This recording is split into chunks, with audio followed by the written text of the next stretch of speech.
The Paul Leslie Interviews. Ladies and gentlemen, the man we're talking to is Michael Cavanaugh, vocalist, pianist, actor, and artist. He's going to be performing here in Atlanta Friday, Saturday, and Sunday. Sunday is a matinee show. Thank you so much for making the time to talk to us. You got it. Thanks for having me. My pleasure.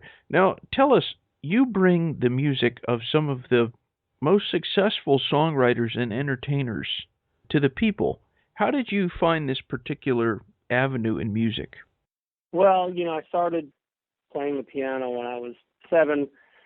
That's when my mom bought the piano. I pretty much attacked it from day one, and so my dad turned me on to Billy Joel first, and I was a big fan, and then I became a big Elton John fan pretty soon after that. I grew up in Ohio, and I started playing in bands at a very, very young age. When I was 12, I was playing in nightclubs. By the time I was a teenager, I was playing in nightclubs, 4 or 5 nights a week. So I was performing all the time, full time really. And then when I turned 22, I became a piano bar guy, a dueling piano bar guy, which I don't know if you've ever been to a dueling piano bar before. I'm sure they have one in Atlanta. We do. Yeah. So I did that gig for about 8 years. Obviously, tons of Billy Joel and Elton John on those. And I did that in Florida. I lived in Orlando for a while. Then I went out to Vegas. And when I was in Vegas, I became friends with Billy Joel's tour manager. And he surprised me one night and brought Billy Joel to hear me in a piano bar, which, I sound calm about it now, but I wasn't calm then, that's for sure. And I played for Billy. And it's funny because the first song I played for him was an Elton song. I didn't want to touch his music in front of him, so I think I opened the set with Saturday Night's All Right for Fighting, which we'll be doing this weekend. But he was great. He wound up getting on the piano across from me, and we were jamming together the first night I ever met him. And that led to me getting the role in moving out on Broadway, getting the role of the piano man, singing all the songs, kind of being the captain of that ship. And I did that for 3.5 years, and that was an amazing experience. And then after that show ended, they wanted me to go on the road with it, and chose not to do that. That's Broadway on the road is it's a little tough when you have a family. I have a wife and kids, and you perform 6 days a week, and on the 7th day you're on a bus. It's pretty rough. So I came back to Vegas. I moved back here, put my own band together, and we started performing with symphonies. And it started with the Indianapolis Symphony back in 2008. And the first show we did was the music of Billy Joel and more. And we've done that show probably with 80 different orchestras across the country, everyone from the Boston Pops to Los Angeles and, just everywhere in between.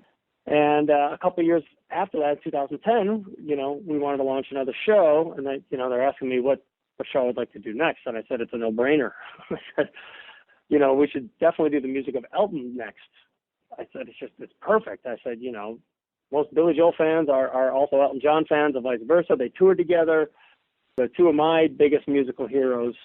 So it just made sense. So we put that show together, and we've done that show with a lot of symphonies as well. I mean, probably not quite as many as the Billy Show yet, but close. I mean, we've done that show with the Boston Pops. We've done it with the National Symphony in D.C. at Kennedy Center. We've done it on the West Coast. We've done it all over the place, And I actually have a couple other shows too, but, we'll get to those later. But we've been having a blast. I mean, to play this music, with a full symphony it's incredible. It's what's really cool is, on a song like one of Elton John's classic songs that a lot of the diehard knows. It's actually 2 songs put together. It's called Funeral for a Friend / Love Lies Bleeding. And Funeral for a Friend it's this very classical sounding piece, but it's all done with synthesizers.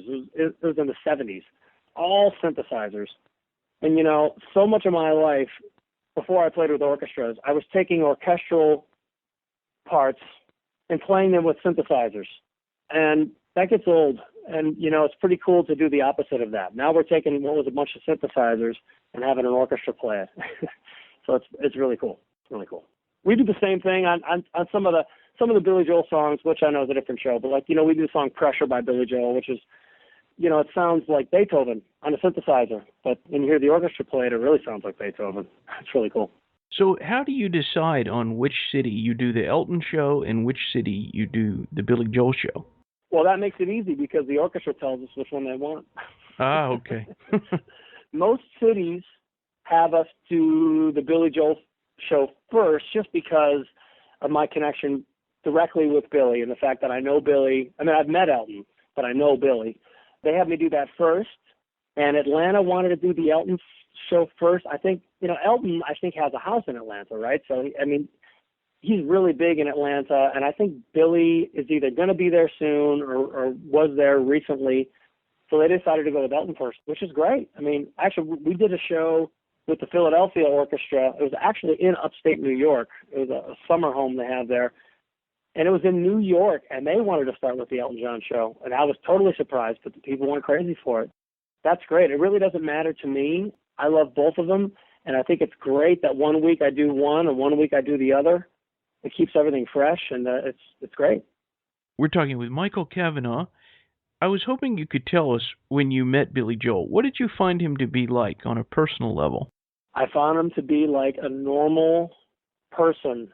That's when it occurred to me that for the most part, most people are people, and they have spotlights shining on them 24 hours a day. So if they make a mistake, everyone knows.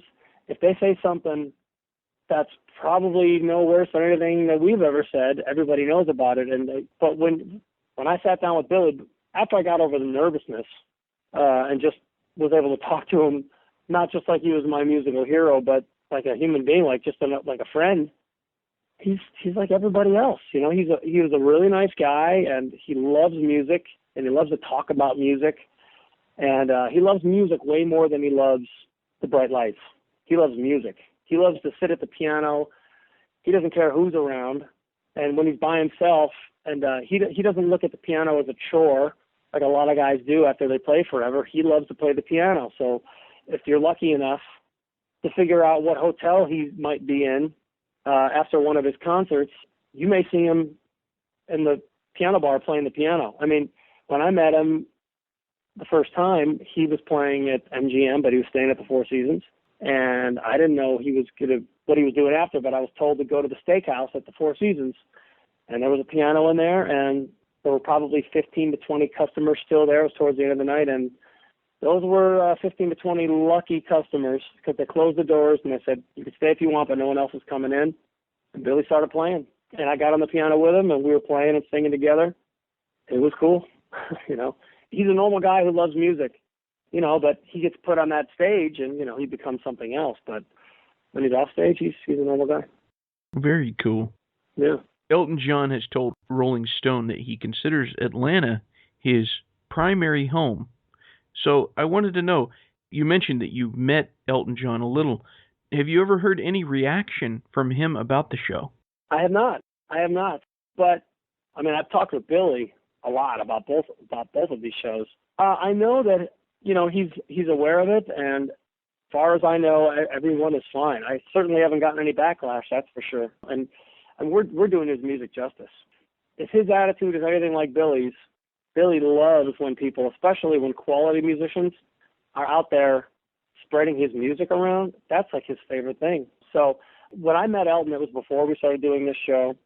I tell you, one night we were playing with the San Diego Symphony, and this show was booked, a year, maybe a year and a half in advance. The same night Elton John was playing in town. How crazy is that, right? And luckily, he has so many fans. We both had packed houses, so it all worked out. Actually, I played outside, so it wasn't a packed house, but it was 5,000 people outside, and we played the arena, and everything was great. It was great. Now the show, is actually called The Music of Elton John and More, and some of the ads have said that, and some of them haven't. Now, it is definitely, the majority of it is Elton John, but we do go outside a little bit. We do, I won't give everything away, but like we do Live and Let Die by Paul McCartney. We do a couple other things that are related, but we put a little variety in there, but it's definitely primarily a Music of Elton John show. And you also write songs? Sure do. My last album only had a few originals on there and a lot of covers. We kind of did that as an experiment. I'd never put out an album with covers before, and we had a lot of fun. And I'm actually very close to releasing a new album here in the next few months, which will be all original. And I love writing songs, and something I'm passionate about. And, I would even enjoy pitching songs to other artists. I actually did a gig a few weeks ago with David Foster, which was a dueling piano gig. It's fun. I don't do dueling pianos anymore, but I got a call 4 days before from an agent who my manager called me, and he had this agent on the phone who I work with all the time in LA. And he said, we're considering a dueling pianos gig. And I'm immediately like, okay. And he's like, but it'll be with David Foster. And I just started laughing. I'm like, yeah, I want to do that. And that went really well. And we hung out quite a bit, and he drove me back to my hotel, and his right-hand man said, we need all your information. We need everything. Do you write? And I said, yes. And I sent them my first two. I sent them 2 songs. I have way more. I have tons of songs, but I don't want to bombard them. And they loved the first 2. I don't know where it's going to lead. I have no idea if it'll lead to anything, but they absolutely loved them. So that made me feel good. When I perform with symphonies, and I will do one original song this week. I always sneak one in there.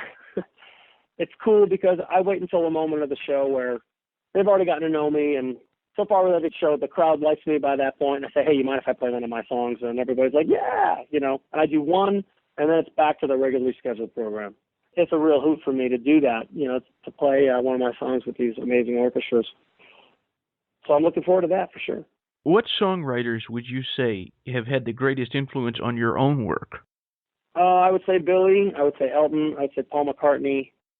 And maybe Don Henley and Glenn Frey. I would say those guys are probably at the top.